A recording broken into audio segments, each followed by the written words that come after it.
Chers étudiants, nous allons continuer aujourd'hui avec la nature des épreuves d'amélioration génétique et tout particulièrement, nous discutons maintenant de la nature de la sélection.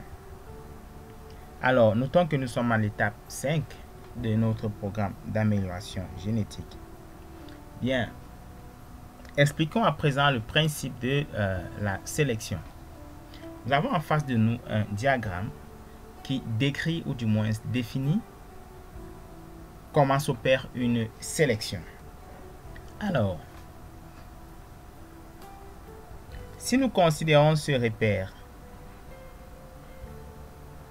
nous allons représenter le point correspondant à la notion de sélection efficace comme étant le point en vert de coordonnées X est égal à temps optimal et Y est égal à performance optimale.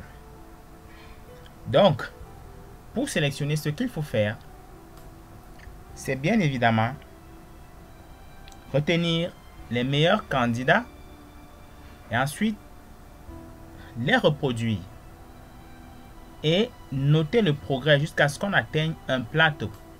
Alors, généralement, l'origine du plateau est considérée comme étant le point où la sélection efficace est atteinte. Vous voyez bien évidemment que si ces données sont disponibles, on évite de perdre en temps, en ressources et tout ce que cela comporte. Alors, maintenant, on distingue plusieurs types de sélection et qui peuvent être définis en fonction des critères considérés. Tout d'abord, selon l'affiliation ou le mérite propre de l'individu, nous avons la sélection massale sur le mérite génétique de l'individu ou de la population elle-même. Et ensuite, nous avons la sélection basée sur la filiation génétique.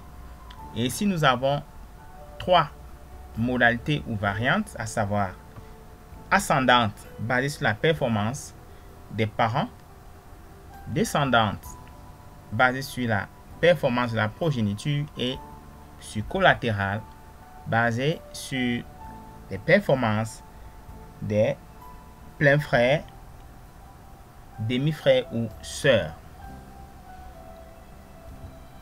Alors, maintenant, selon le sens et la direction du progrès du caractère, on distingue la sélection conservatrice où à partir d'une population parentale et un échantillon représentatif, on obtient une population de même amplitude, autant pour moi, une population présentant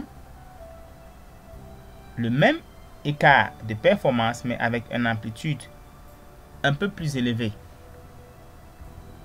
Alors, ensuite nous avons la sélection convergente qui consiste, n'est-ce pas, à partir de deux populations, de sélectionner une population intermédiaire qui, n'est-ce pas, après quelques années de reproduction, permettra d'avoir une population synthétique entre les deux. Alors, ici, nous constatons que les individus extrêmes sont retenus et cet échantillon est soumis à une reproduction aléatoire des individus retenus pour avoir donc une population intermédiaire. Bien, cette méthode peut être utilisée dans le cadre de la production des animaux à vocation ou du moins à objectifs multiples. Ainsi donc, par exemple, à partir de deux souches divergentes,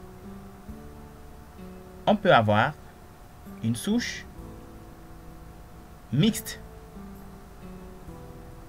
Bien. Ici, nous avons représenté de façon séparée les différentes populations pouvant être obtenues à partir d'un processus de sélection divergente. Vous voyez que, à partir de deux populations, on aboutit à trois populations, dont une synthétique, mixte.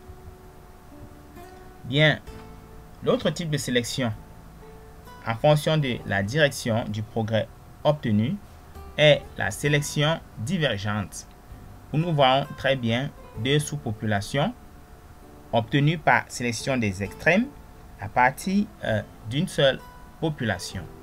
Alors, au fil du temps, on parvient à avoir 3 populations, dont 2 populations génétiquement un peu plus éloignées, bien que partie de la même population. Bien. Alors, un brainstorming.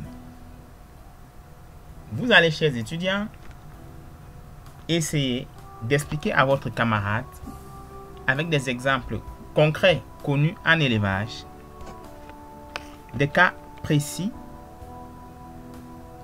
ou particuliers de l'une ou de l'autre des types de sélection ici présentés. Sur ce, je vous remercie pour votre bien aimable attention et prenons rendez-vous pour la session suivante.